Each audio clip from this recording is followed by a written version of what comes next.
Okay. All You right. can start. Well, thanks everybody for being here, and thanks especially Yuval for presenting. We're very happy to have you today in this next iteration of this Minority in Economics virtual sessions.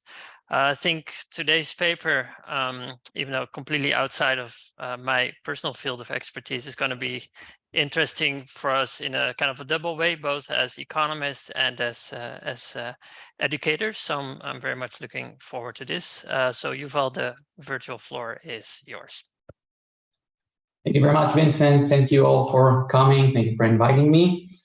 So my name is Yuval Ofek-Shanny. I'm a postdoc at the FAU University in Erlangen-Nuremberg. And in this paper, I'm going to I'm investigating the possibility that part of what we measure as performance gaps between groups, I will talk about the minority and majority groups, is not the result of differences in proficiency between groups, but of test-taking motivation or engagement. And why is it important? Because the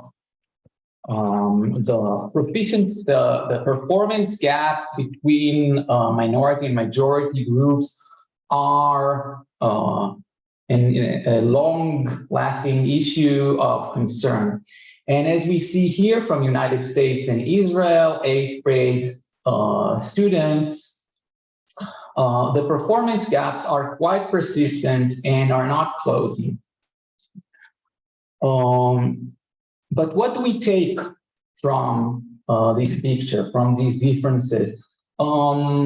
Should we improve the math studies or math skills of the minority Black and Arab students?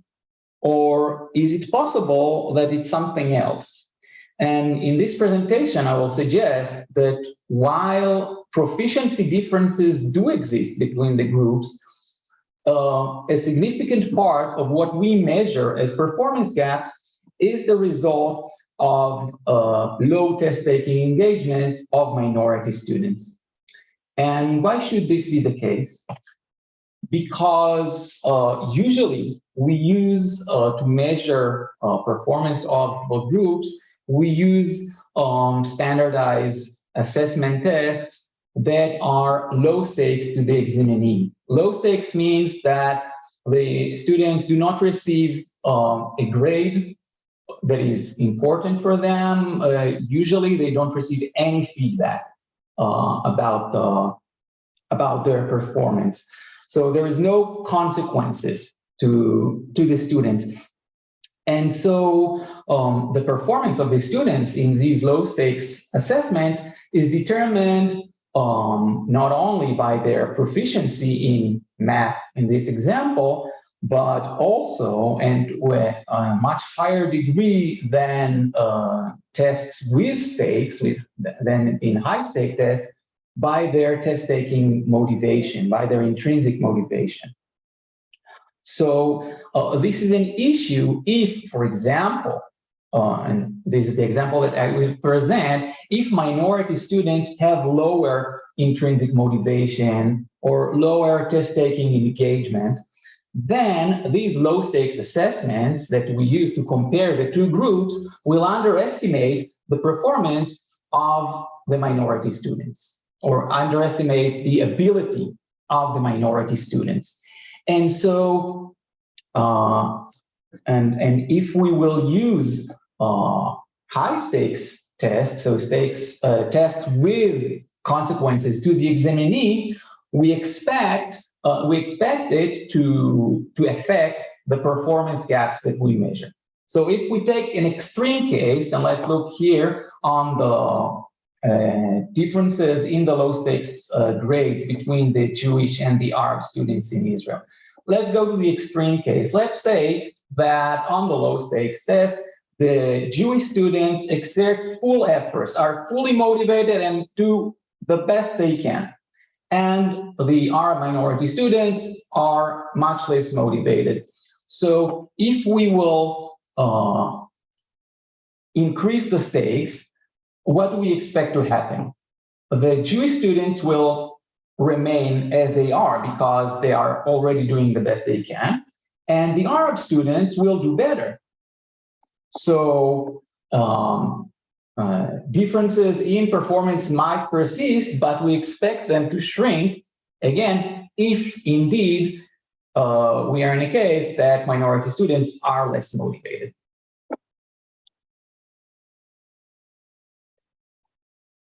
So, and the source and the magnitude of these performance gaps is important, because if the source to the differences is cognitive ability, then what we should strengthen is the proficiency of the minority students. But if the source is a lower intrinsic motivation correlated with other non-cognitive skills, then what policy should focus on is on improving the non-cognitive skills of the minority students. In this paper, I asked two main questions. First, I'm asking if there is a reason for concern.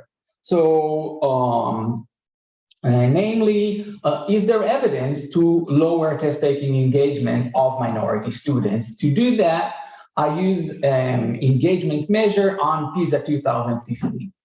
And after I find that indeed there is evidence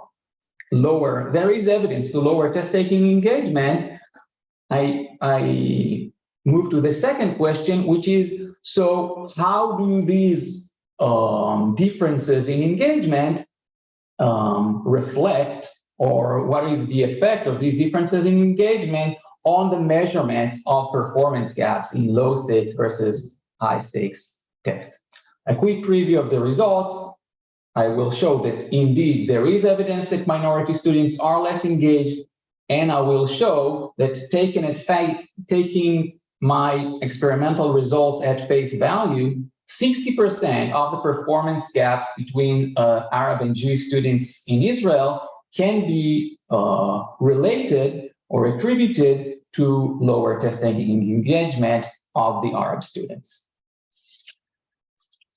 And this paper makes three main contributions. First, I show that lower engagement of minority students leads to overestimation of performance gaps. And this is important to anyone that is using standardized low-stakes assessment tests as a measure to compare different groups, especially minority and majority groups. Second, I improve on previous experimental literature by combining a few important components. First, I'm combining a within subject design that allows me to see the effect of stakes at the individual student level. I introduce a natural incentive setting. So on most education experiments, incentives are monetary. And this is somewhat less natural to the education system, to the students. And my stakes, my incentives are a final year grade. So I see it as a more natural incentive. And the last thing is that I focus on population of interest. That is, I focus on 8th grade students that are maybe the most studied population in PISA teams and also in the Israeli assessment tests, because that's the stage where in most countries it's still obligatory and universal.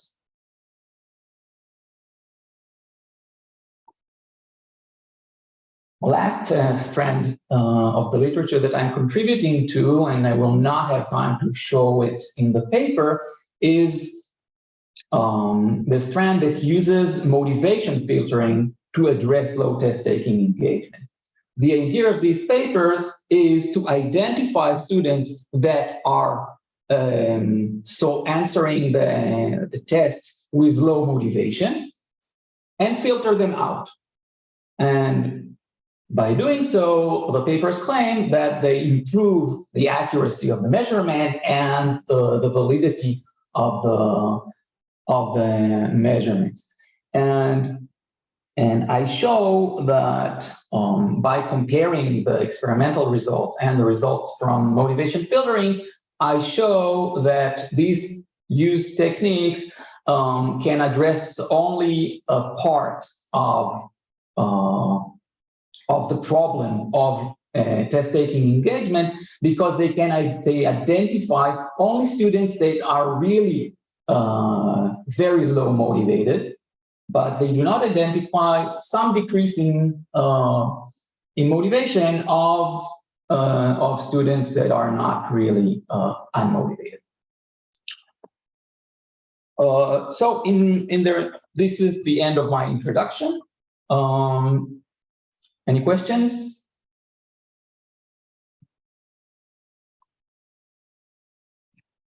Okay, so in the remaining time, I will show evidence that minority students are less engaged in PISA tests. And then I will present the experimental design, the results, and some implications. So PISA tests are one of the largest assessment projects, including more than 500,000 participants from 72 economies and countries and economies. The participants are 15 years old, and important to our case, there is no feedback to the students. So they participate and that's it. So no grade, no consequences. So it's personally very low stakes test. For some countries, there is ethnicity data that is available, and I will use. And since 2015, the PISA assessments are computerized. So they also include response time data. Response time data is a measure of how much time did the student look at the question before answering. How much time did it take to click on the answer? And we use this response time data to identify guessing behavior. And this will be our measure of test-taking engagement. So how do I identify guessing behavior? It's just by identifying students that take only 2, 3, 5 seconds to answer. So this means that they're just going over the question, clicking, and not really reading, and not even doing an educated guess, just clicking through the test. And so this is an indication to low test-taking engagement, and I claim that this is a good measure for motivation and test-taking engagement, because the PISA assessments are usually not very timely. So most of the students finish before time. They have most of them have a lot of time to finish the test, and there is no punishment for wrong answers.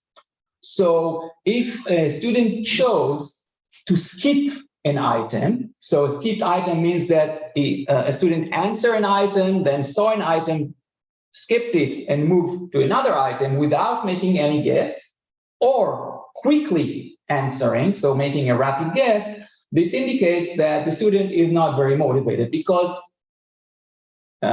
she could have done a little bit better by reading, by making some effort.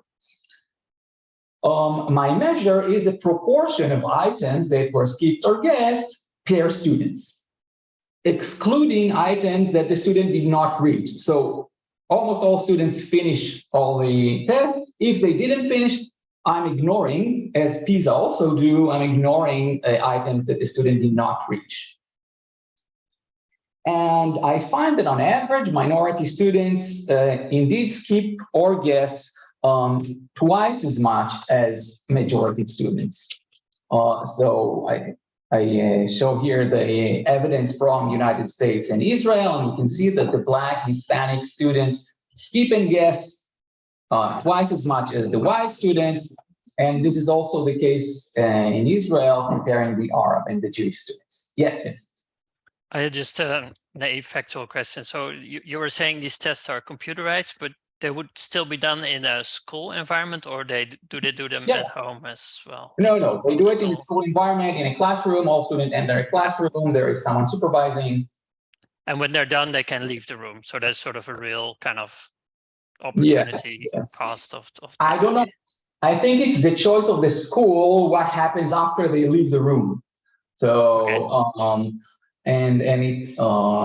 I'm not sure if like they can do all parts from the beginning to the end and leave, or only when they finish the last part they can leave. I'm not sure about that. This could also vary by school. Okay, thanks. Okay, so and this is my first takeaway. So we see evidence that minority students are less engaged with these low-stakes assessment tests. And this leads me to the second question. Okay, so what if it was a high-stake test? And I cannot use the PISA data to make this comparison because I don't have the high-stake test. So I did a field experiment in Israel to answer the second question. About 600 eighth grade students from 7 schools participated in the experiment, 3 Arab schools and 4 Jewish schools. Each participating student wrote two tests in math. The first one was a low-stake test with no grade, no feedback. And the second one, a week later, was a high-stake test with grade that accounted for about 30% of the final year grade. As expected, most students did much better on the high-stake test. On average, 0.8 standard deviations, which is in the ballpark of other studies. Now, if both groups shift their performance the same way, so Arab and Jewish students shift their performance the same way, then the performance gaps remain the same. So there's no problem. The problem arises if one of the groups shifts differently from the low stakes to the high stakes, and then we get that there are differences in the performance gaps when measured using low stakes test and when measured using high stake test. And indeed, this is the case in our in my experiment. So the Arab students improved by a full standard deviation, or around 25 points, while the Jewish students improved by around 17 points or 18 points, 0.7 standard deviations. And this is in line with Arab minority students being less engaged in the low stake tests. Because as I explained before, this means if they are very unmotivated in the low stakes assessment, they have a lot of room to improve when moving to a test that is really important to them.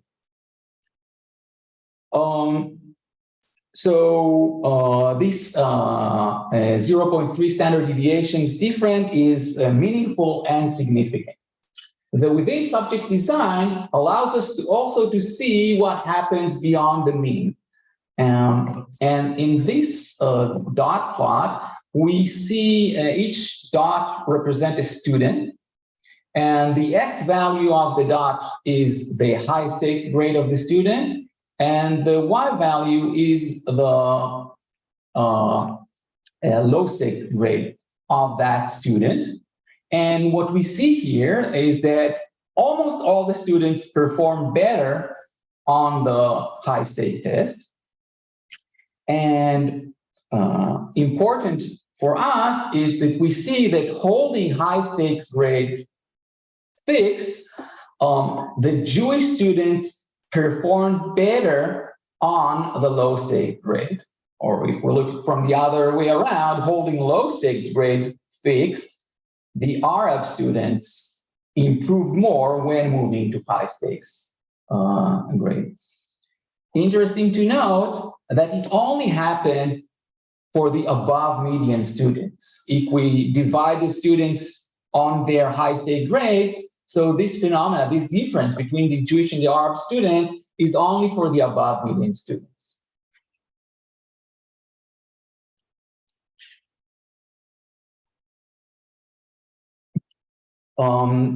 To give to get a feel of the implication of this change, of this shift from low stakes to high stake measurement, I take these values and I rescale the Israeli national assessment tests according to these differences. So if we assume that when moving from low stakes to high stakes, the Jewish students improve by 0.7 standard deviations and the Arab students improve by 1 full standard deviation, then we can rescale. And these are the results that we saw in the beginning. This is the results of the Arab students in the Israeli national assessment tests, and these are the results of the Jewish students. And when we increase or improve the performance of the Arab students by 1 standard deviation and improve the result of the Jewish students by 0.7 standard deviations, then the performance gap shrinks by around 60%. So it's still there, but it's lower. And here I have a very important note before I finish. I'm not claiming that high stakes is better than low stakes. This limitation of low stakes assessment that these tests measure some combination of intrinsic motivation and proficiency is a limitation, but it's also a trait, because this intrinsic motivation is correlated with other non-cognitive skills that are important to students. And so we might, sometimes might even be more interested in this combination than in the more precise measurement of proficiency disregarding intrinsic motivation. So both tests have their value. To summarize, I've shown that minorities are less engaged on assessment, on low stakes assessment tests. I've provided evidence from Israel that 60% of the performance gaps can be related to lower test taking engagement or motivation rather than proficiency differences. And I advise, or my main takeaway is that we should carefully choose the proper tool of measurements to guide a well-designed research and policy. So if we are more interested in proficiency differences, use high stakes. If we're interested in this combination, use low stakes. And most importantly, acknowledge the differences and implement what is needed. As I've started with, should policy focus on non-cognitive skills, cognitive skills, or both? Thank you very much. Okay, thank you very much, Yuval, for a fascinating talk. Let's open up the floor for questions.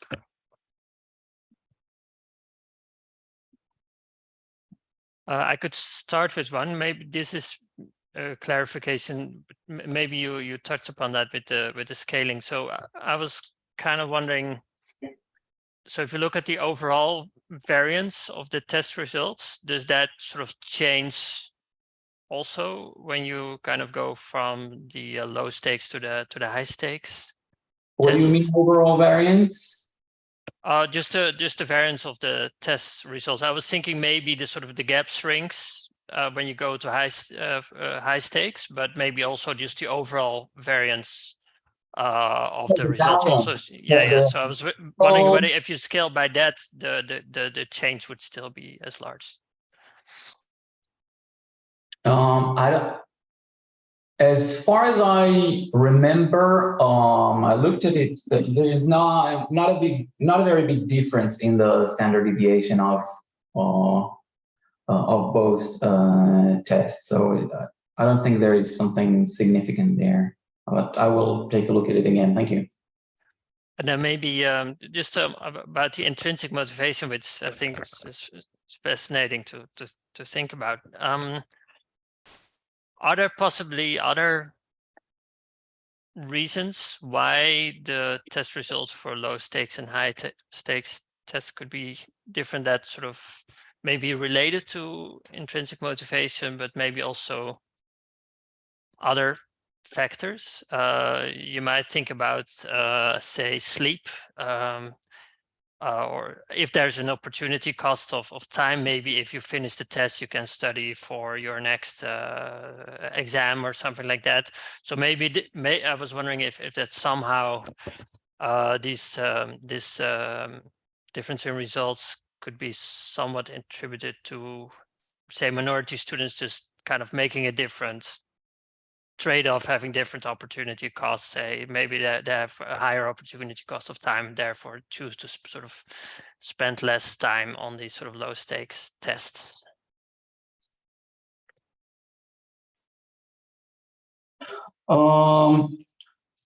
So there isn't something specific that I know of. But on the other hand, there are so many differences between the Arab and the Jewish students in Israel that it's very hard to disentangle this. So I tried looking at their sense of to what extent do they identify with school, or to what extent do they identify with their country. At least based on their answers, I didn't find something that would help me to disentangle a specific cause for this.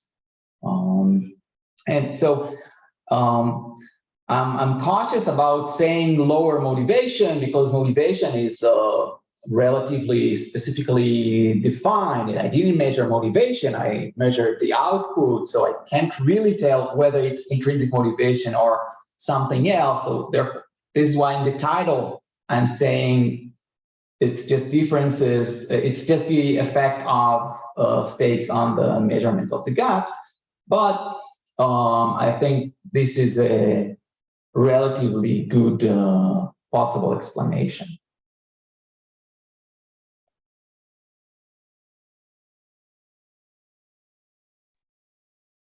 Thank you very much. Let's see if there are any other questions from the floor.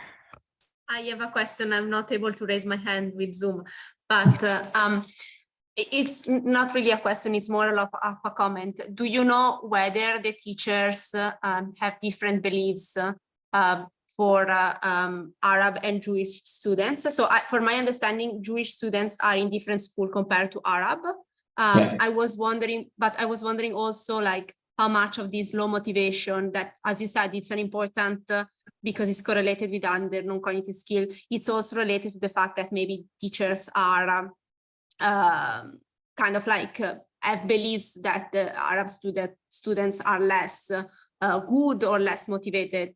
So I'm more thinking about the literature on like how teachers have stereotypes against immigrants, and these in turn depress the immigrants' performance. Yeah. So because the Israeli education system is completely segregated, the teachers of the Arab students are Arab, and the teachers of the Jewish students are Jewish, with very small number of mixed, but it's almost completely segregated. So it's possible that there is something about the attitude of the teachers that creates that, but it's not like majority, like the Jewish teachers are thinking, are not believing in the Arab students, but it might be that Arab teachers are pushing less when we're talking about low stakes assessment. It might also be that the families care less. Oh, you have a test. What will it determine? It will not determine anything. Okay, so you can party. So again, pinning the cause is very challenging, but it could be something like that. Thanks for the question. So Yuval, could you expand a bit more about this very intriguing result that the gap all seemed to come from above the median?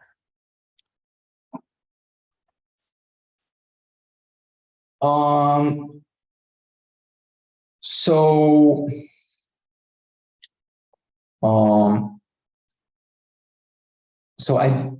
I don't really have a good explanation to that. And this is like a good idea for an additional research. I mean, I can explain this in the very low performing students. They actually, there is no difference between low and high stakes tests. And this is quite easy to explain. They don't really know anything. So they click they tick some stuff and get something, 10% grade or something like that. Why is it that the better students are performing worse? Maybe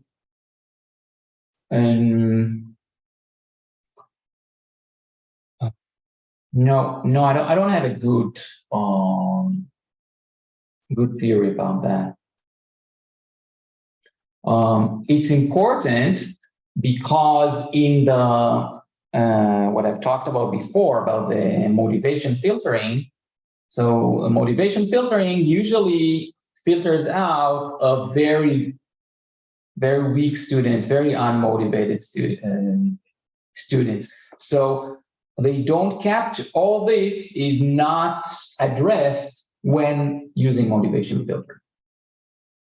So I can say it's important. This is also something that I don't have like a good explanation to.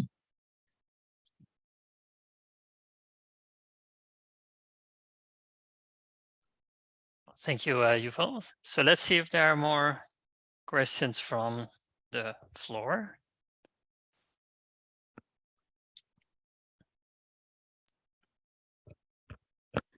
For me, just if I can, just a clarification, because I don't remember it.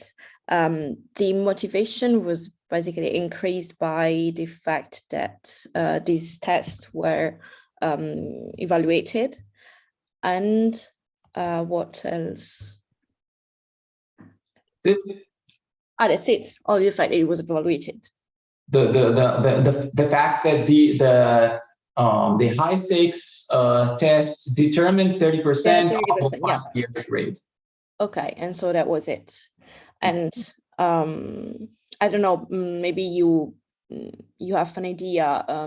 Could it be any other way to increase motivation despite the evaluation part?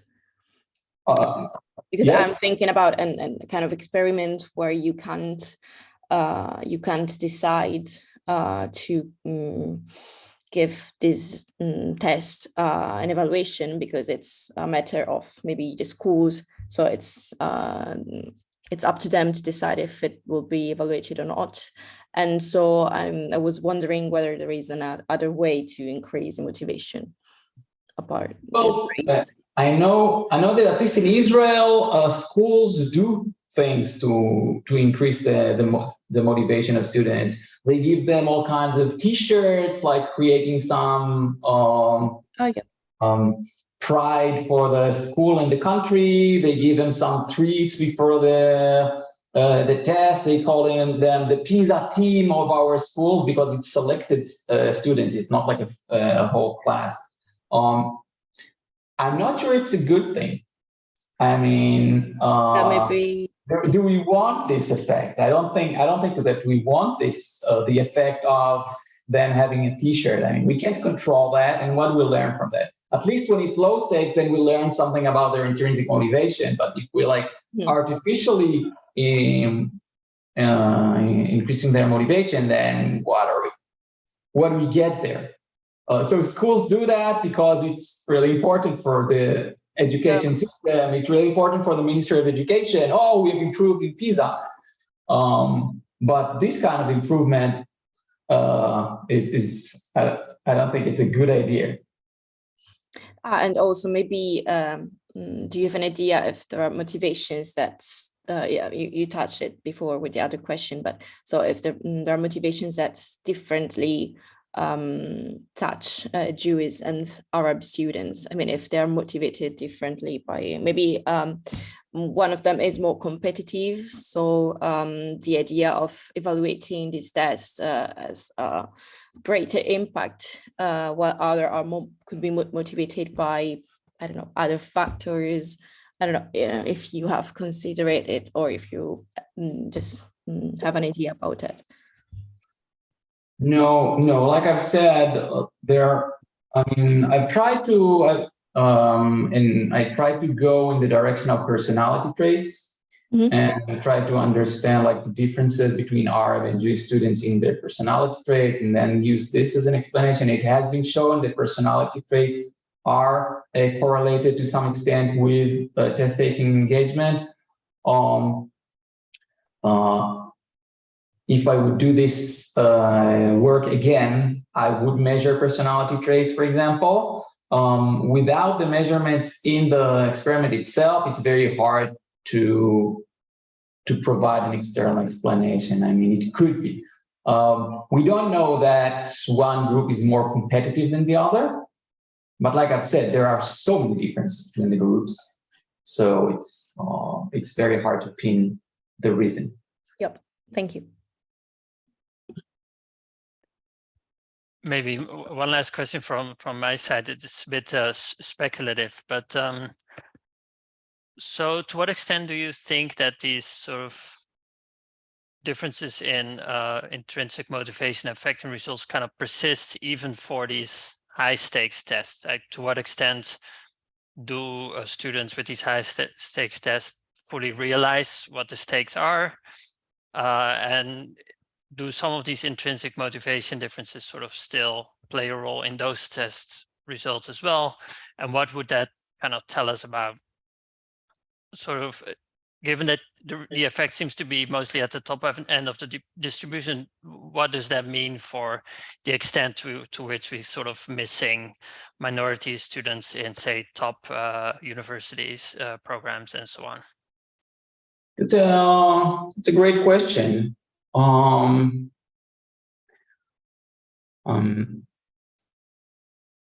would expect, and this again, it's speculative. I would expect that the better student would know when it counts. It might be the weaker students that don't really know. So we might be missing the borderline students, like the weaker students that have some ability but don't know when to put full effort. So these maybe are students that that might be affected by not interpreting the stakes correctly. Okay, thanks. Thank you very much. And thanks also for just a fantastic presentation and for answering all the questions.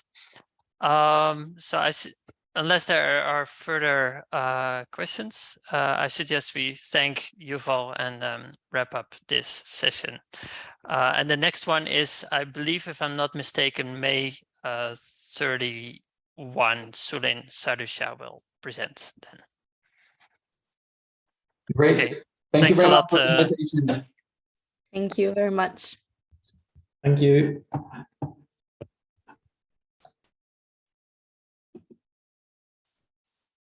Thanks for all the help.